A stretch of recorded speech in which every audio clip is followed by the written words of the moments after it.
Il y a des gens qui meurent entourés de caméras. Et d'autres qui s'éteignent comme une lampe qu'on baisse doucement, sans bruit, sans spectacle. Louis de Funès faisait rire la France entière d'un seul froncement de sourcils, mais, lors de ces dernières 24 heures, il n'y a eu ni projecteur, ni rire enregistré, ni ovation finale. Juste une maison trop grande, des téléphones avec des numéros d'urgence collés à côté, et un homme qui écoute son propre cœur comme on écoute une horloge trop bruyante dans une chambre silencieuse. Imaginez la scène. Un château posé au bord de la Loire, à quelques kilomètres de Nantes. L'hiver a cette odeur de terre mouillée, de feuilles froides, de pierres humides. Au cellier, quand le jour tombe, tout devient plus calme, plus dense. Les silhouettes des arbres se figent, les chemins se vident. Et derrière les murs du château de Clermont, celui qu'on appelle le roi de la grimace vit ses heures les plus humaines. Ce que vous allez entendre n'est pas seulement la fin de sa vie. C'est la fin d'un personnage public, et l'apparition brutale d'un homme privé. Et c'est là que ça serre la gorge, parce que plus on avance, plus on comprend que Louis de Funès a passé des décennies à exploser à l'écran, pour, au fond, chercher le contraire. Le calme. Le contrôle. La paix. Comme si son rire était une armure, et son silence, sa vraie maison. Et si cette histoire vous touche déjà, gardez-la avec vous. Un petit geste, un j'aime, ça n'a l'air de rien, mais c'est la façon la plus simple de dire « Je suis encore là, j'écoute, je n'oublie pas ». Tout commence avant même ces dernières 24 heures. Parce qu'un dernier jour n'est jamais juste un dernier jour. C'est un résumé, un miroir, un concentré de tout ce qu'on a porté pendant une vie entière. Louis de Funès est né en 1914, d'une famille d'origine espagnole, avec un père brillant mais instable, une mère forte, volcanique, et une enfance où l'on apprend très tôt à se débrouiller. Il ne devient pas une star d'un coup de baguette magique.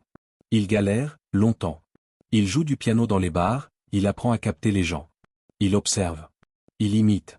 Il comprend un truc que peu de comédiens comprennent à ce niveau, ce qui déclenche un rire n'est pas la blague. C'est la tension juste avant. Le silence. L'attente. Le moment où le spectateur se dit, il va craquer, et puis ça explose. Le problème, c'est qu'à force de vivre dans ce mécanisme, on finit par l'installer aussi à l'intérieur de soi. Une tension permanente. Un corps toujours prêt à partir en vrille. Une alarme intérieure qui ne s'éteint jamais complètement. Dans les années 60 et 70, le pays le voit partout. Les gendarmes. Fantomas. La grande vadrouille. Rabbi Jacob. Il est petit, nerveux, précis, électrique. Il parle vite, bouge vite, s'indigne vite. Et la France rit. La France se reconnaît. La France se défoule en le regardant. On dit souvent que ces films ont rassemblé des foules immenses sur plusieurs décennies. Mais ce qu'on oublie, c'est le coût. Le coût humain. Le coût physiologique. Parce que derrière l'acteur le plus rentable, il y a un homme qui surveille sa santé comme on surveille une bombe. Un homme croyant, attaché aux routines, aux habitudes, aux horaires. Un homme qui aime l'ordre et la maison, l'odeur de la terre, le jardin, les roses. Un homme qui, quand la fête est finie, ne traîne pas au bar avec l'équipe. Il disparaît. Il rentre. Il se replie. Il y a quelque chose de paradoxal là-dedans, presque cruel. Celui qui joue la colère et la panique à la perfection, est parfois le premier à les subir pour de vrai. Et puis, en 1975, la vie lui rappelle qu'un corps, ça ne se négocie pas. Première alerte cardiaque. Puis une autre, plus grave, quelques jours plus tard. À partir de ce moment-là, la légende change de texture. Derrière chaque tournage, il y a un risque. Derrière chaque éclat de rire, une douleur dans la poitrine qu'on n'avoue pas. Derrière chaque grimace, un effort réel. Il se met alors à vivre autrement. Régime strict. Médicaments. Examen. Et surtout, la peur. Une peur qu'on n'imagine pas chez quelqu'un qui a l'air si sûr de lui à l'écran. La peur de s'endormir et de ne pas se réveiller. La peur d'être loin d'un téléphone. La peur de ne pas pouvoir appeler à temps. C'est là qu'apparaît ce détail qui vous restera en tête jusqu'à la fin, des numéros d'urgence scotchés à côté de chaque téléphone du château. Pas un. Pas deux. Chaque téléphone. Comme si, dans cette maison, on devait pouvoir sauver Louis de Funès en moins de 10 secondes. Comme si toute la demeure était devenue une salle d'attente d'hôpital déguisée en château. Pourquoi une telle obsession?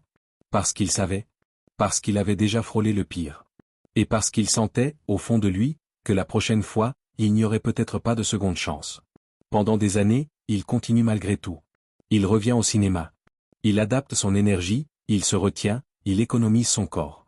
Il triomphe encore. Mais on le voit aussi se fatiguer. Ceux qui l'approchent le disent, entre les prises, il devient silencieux. Il garde l'énergie pour le moment précis où la caméra tourne. Comme un sprinter qui ne peut pas se permettre de gâcher un seul souffle. Et voilà pourquoi, quand on arrive à janvier 1983, il n'est plus seulement un comédien vieillissant. Il est un homme fragile, entouré de précautions, vivant avec une ombre au-dessus de l'épaule. Janvier 1983.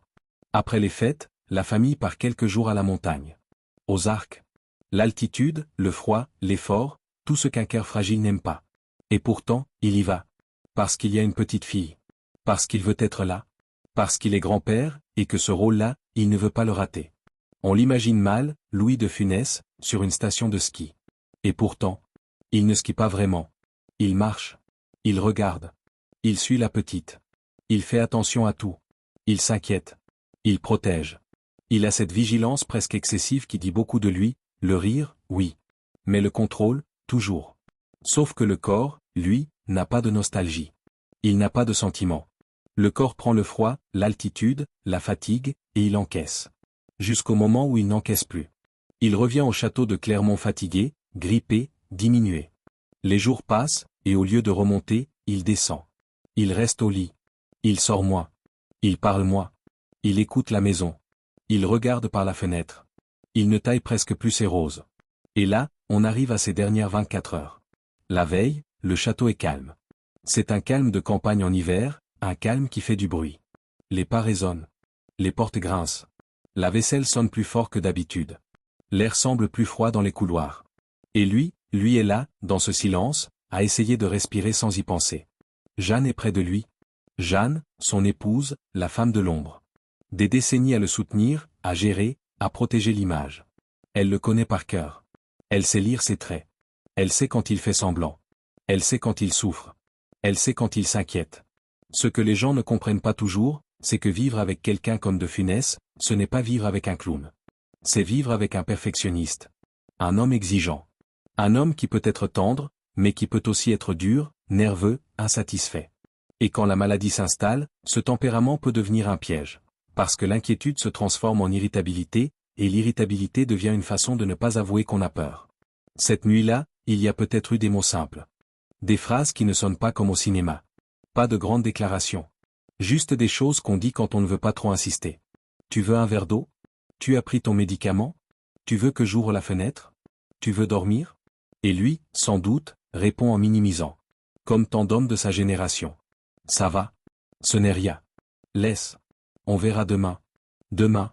Ce mot-là. Dans une vie normale, c'est une promesse. Ici, c'est un pari. Le matin arrive. Un matin d'hiver, pâle, froid, avec une lumière qui semble hésiter. Le château se réveille doucement. Pas de voiture, pas d'équipe, pas de téléphone qui sonne sans arrêt. Juste la routine. Il est affaibli, mais il tient à se lever. Parce que rester au lit, c'est accepter la défaite. Parce que pour lui, la dignité passe par le mouvement. Et puis il y a cette chose qu'il aime plus que tout, sa roseraie. La roseraie. C'est important. Parce que c'est là qu'il est lui-même. Pas le gendarme, pas le bourgeois hystérique, pas le tyran comique. Juste un homme qui met les mains dans la terre. Il enfile un manteau. Peut-être un peu trop léger. Peut-être un peu trop lourd. On ne sait pas. Mais on peut presque sentir l'air froid sur le visage. L'odeur des plantes mouillées. Le bruit des graviers sous les chaussures. Il sort. Il avance lentement. Chaque pas est une décision. Chaque pas est une négociation avec le cœur. Et là, imaginez-le. Louis de Funès, dans son jardin. Le même homme qui faisait des sprints absurdes sur les plateaux, qui gesticulait comme un ressort, marche doucement entre des rosiers, comme si le monde entier pouvait se casser si on va trop vite. C'est peut-être à ce moment-là qu'il pense à sa vie. Pas en images de film, mais en sensations. La chaleur des projecteurs. L'odeur des plateaux. Les rires de l'équipe. Les applaudissements au théâtre. Les mains qu'on serre. Les gens qui demandent une photo. Et puis, le retour au château, le soir, quand tout s'éteint. On croit souvent que la célébrité protège de la solitude. En réalité, elle peut l'amplifier. Parce qu'on ne sait plus qui vous aime vraiment. Le personnage ou l'homme. Et de Funès, lui, était particulièrement méfiant avec ça. Il gardait une distance. Il restait discret. Il ne se livrait pas facilement. Peut-être qu'en regardant ces roses, il pense aussi à cette contradiction qu'il a suivie toute sa vie, donner de la joie au monde entier, et avoir tant de mal à se laisser aller à la joie, lui. Et vous, honnêtement, si vous aviez été à sa place, avec un corps fragile, une carrière monumentale derrière vous, et cette impression que la fin approche, vous auriez fait quoi? Vous auriez couru vers les projecteurs, encore une fois? Ou vous vous seriez caché dans un jardin, loin de tout? Il reste un moment dehors. Pas longtemps. Juste le temps de toucher une branche, de regarder une fleur. Comme un au revoir discret, adressé à quelque chose qui ne juge pas. La nature. La terre. Les roses. Puis il rentre. Le reste de la journée est lourd. Pas forcément dramatique en apparence. Mais lourd comme un ciel bas. Il se fatigue vite. Il s'assoit. Il s'allonge. Jeanne surveille. Elle ne dit pas tout. Elle ne panique pas. Elle observe. Elle calcule. Et dans la maison, ces téléphones avec leurs numéros collés ne sont pas juste des objets. Ils sont une présence. Une menace silencieuse. Chaque fois qu'on passe à côté, on se rappelle, il peut tomber. Il peut partir. Maintenant. Dans cette pièce. Dans ce couloir. C'est une façon de vivre qui use tout le monde. Celui qui est malade, et ceux qui aiment. La soirée arrive. La lumière se retire. Dans un château, l'hiver, la nuit est différente.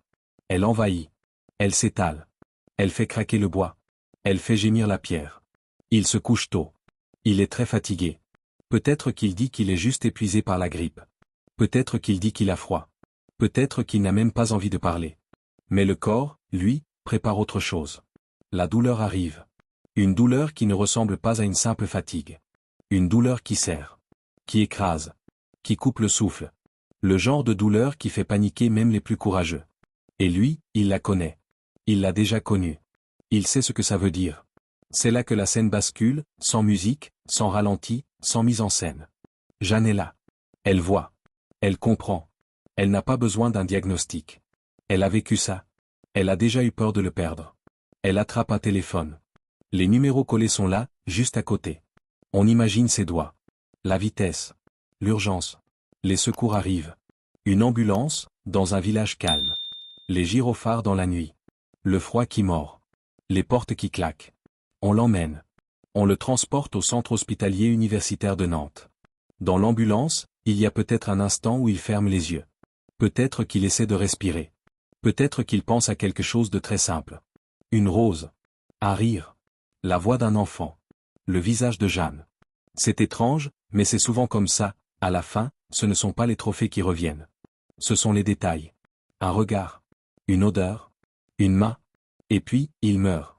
Un soir de janvier 1983. À 68 ans. La cause, c'est le cœur. Encore. Le troisième infarctus, celui que le corps ne surmonte pas. Ce qui est le plus brutal, ce n'est pas seulement la mort. C'est le contraste. Parce que quelques jours avant, il était encore une légende vivante. Pour le public, il était encore Louis de Funès. L'éternel nerveux. L'éternel agité. L'homme qui ne s'arrête jamais. Mais là, dans un hôpital, il n'est plus une légende. Il est un patient. Un homme. Un nom sur un dossier. La nouvelle se répand vite. En France, tout le monde a l'impression de perdre quelqu'un de la famille. Parce qu'il était dans les salons, dans les dimanches, dans les soirées, dans les rediffusions. Il faisait partie du décor intime des gens. Et pourtant, ce qui se passe ensuite est peut-être encore plus bouleversant. Parce qu'au château, Jeanne et les enfants ne reçoivent pas cette marée d'amitié qu'on imagine. Il y a une protection, des gendarmes, une distance. Et surtout, un silence du milieu du cinéma. Pourquoi si peu de gens viennent? C'est là qu'on touche un des mystères les plus cruels de cette histoire.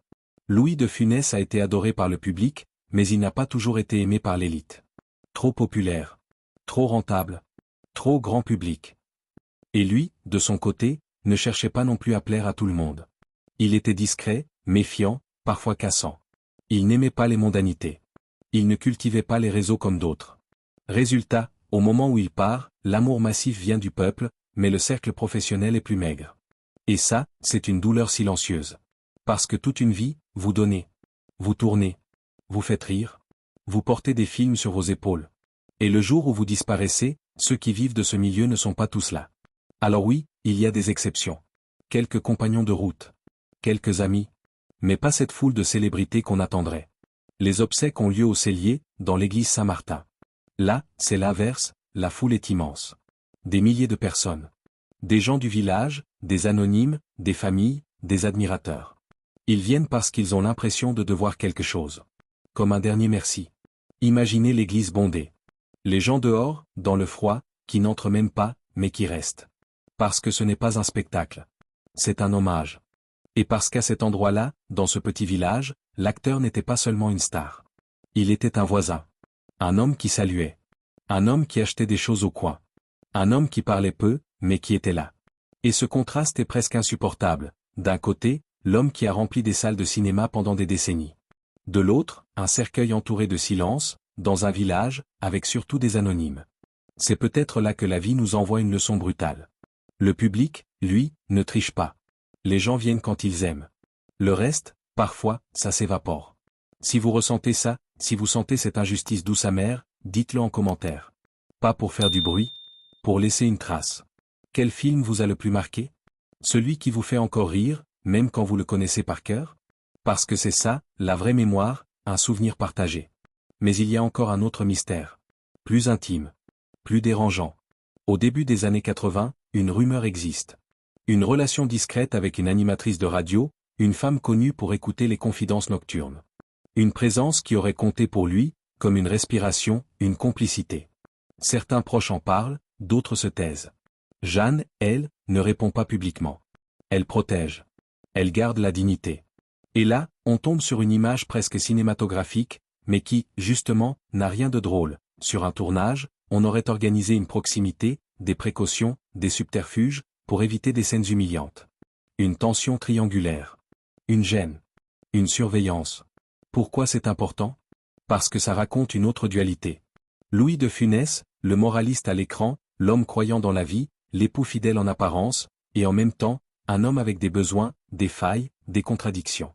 Un homme qui, à la fin de sa vie, porte aussi le poids de ce qu'il n'a pas clarifié, de ce qu'il a gardé dans l'ombre. Et quand vous arrivez aux dernières 24 heures, vous vous demandez forcément, qui pensait à lui, à ce moment-là? Qui lui a manqué? Qui n'était pas là? Et lui, de qui avait-il besoin, vraiment? On ne peut pas répondre à tout. Mais on peut sentir une chose, dans ce château, à la fin, ce n'est pas le cinéma qui l'entoure. C'est la famille. C'est Jeanne. C'est ce cercle réduit qu'il a construit, volontairement, toute sa vie. Parce qu'il y a aussi cette autre histoire, moins connue, qui serre le cœur, un premier fils, né d'un premier mariage, avec une relation compliquée. Un fils qui, plus tard, dira qu'il a appris la mort de son père, à la radio. Imaginez ça. Le roi du rire, et une douleur familiale muette, jamais vraiment racontée au grand public. Et c'est là qu'on comprend quelque chose de fondamental, Louis de Funès était un homme de contrôle. Il contrôlait son jeu, son image, ses émotions, ses relations. Il gardait des compartiments étanches. Le comédien. Le mari. Le père. Le croyant. Le jardinier. Et parfois, quand on vit comme ça, on évite les scandales, mais on laisse aussi des blessures que personne ne soigne vraiment. Et vous savez ce qui est le plus triste? C'est que ce genre d'homme, souvent, ne se plaint pas. Il travaille. Il avance. Il rit pour les autres. Et il souffre en silence. C'est pour ça que ces dernières 24 heures sont si bouleversantes. Parce qu'elles ne ressemblent pas à une fin de film. Elles ressemblent à une fin de vie. Une vraie.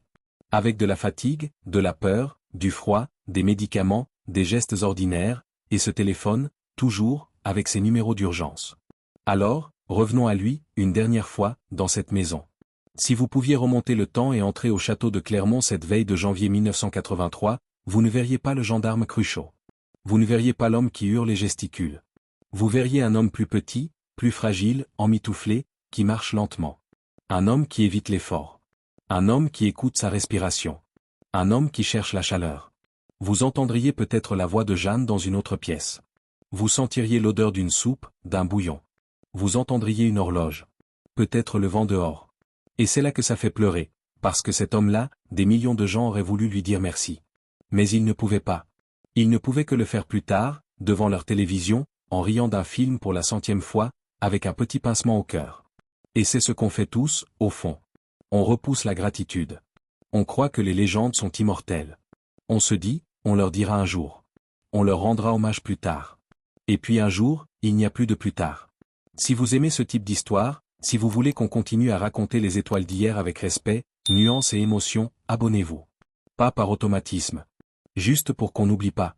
Parce qu'une chaîne, au fond, c'est une mémoire collective. Et Louis de Funès mérite mieux que des souvenirs flous. Maintenant, il faut parler de ce qui rend son cas encore plus poignant. Sa foi. Sa discipline. Son besoin d'être droit. Louis de Funès n'était pas un homme qui se livrait facilement. Mais ceux qui l'ont connu disent qu'il était attaché à une spiritualité réelle, à une forme de pratique quotidienne. Pas un folklore. Une routine intime. Et quand on croit, surtout à sa manière, la mort n'est pas seulement une peur. C'est une question. Est-ce que j'ai été utile? Est-ce que j'ai fait du bien? Est-ce que j'ai été à la hauteur? Est-ce que je serai pardonné de mes contradictions? C'est là que ces films prennent une autre couleur. Parce qu'il disait souvent, à sa manière, que faire rire, c'était faire du bien. Et il le pensait vraiment. Ce n'était pas juste du divertissement. C'était, pour lui, une façon d'être utile. Alors imaginez ce que ça représente quand le corps vous interdit de continuer. Quand on vous dit « stop ». C'est fini. Il a déjà vécu ça après 1975. Il a connu cette euphorie étrange au début, celle de croire qu'on va enfin se reposer, enfin respirer. Et puis la tristesse. La sensation qu'on vous arrache votre place. Qu'on vous retire votre mission. Et c'est peut-être pour ça qu'il s'est accroché autant.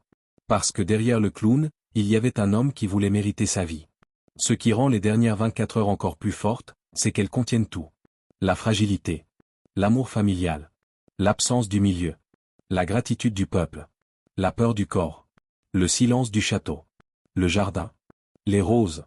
Et cette fin, dans un hôpital, loin des rires. C'est un récit qui ressemble à une morale, mais sans être moralisateur. Une morale humaine. Regardez, Louis de Funès a rempli des salles, fait rire des générations, et pourtant, sa fin se joue dans l'intime. Comme pour nous rappeler que, quel que soit le nombre de spectateurs, on meurt toujours dans un cercle réduit. Et que ce cercle, il faut le chérir tant qu'il est là. Et c'est là que je vous pose une question simple, mais lourde, est-ce qu'on apprécie vraiment nos légendes avant qu'elles disparaissent? Ou est-ce qu'on se contente de rire, jusqu'au jour où le rire devient un souvenir?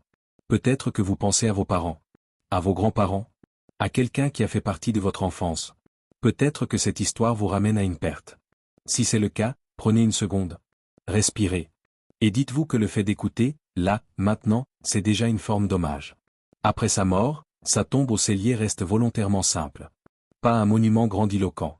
Pas un théâtre de marbre. Une sobriété presque militaire, entourée de fleurs, comme un dernier clin d'œil à ce qu'il aimait vraiment, pas la statue, la vie. Les plantes. Le silence. Et quand on repense au château de Clermont, à cette roseraie qu'il traverse une dernière fois, on comprend que ce n'était pas un caprice de star. C'était un refuge. Une façon de revenir à quelque chose de vrai. La France l'a surtout connu en mouvement, en explosion. Mais lui, à la fin, cherchait l'inverse. Il cherchait à tenir. À économiser. À se poser. C'est un paradoxe magnifique et tragique. L'homme qui a incarné l'excès, a fini par rêver d'équilibre. Alors oui, ces dernières 24 heures font pleurer. Parce qu'elles sont silencieuses. Parce qu'elles sont ordinaires. Parce qu'elles sont injustes. Et parce qu'elles révèlent l'homme derrière la légende. Et si vous êtes encore là, si vous avez tenu jusqu'ici, c'est que Louis de Funès compte pour vous. Alors faites une chose, écrivez son nom, là, en commentaire, avec le titre du film qui vous a le plus fait rire. Pas pour l'algorithme. Pour vous. Pour nous. Pour ce petit coin de mémoire partagée. Et puis, la prochaine fois que vous retomberez sur une scène de lui, un regard, une mimique, une colère absurde, souvenez-vous de ce château en hiver. Souvenez-vous du jardin. Souvenez-vous de Jeanne qui décroche le téléphone. Souvenez-vous des numéros scotchés à côté de chaque combiné. Et peut-être que, derrière votre rire, il y aura autre chose. Un respect plus profond. Une tendresse plus grande.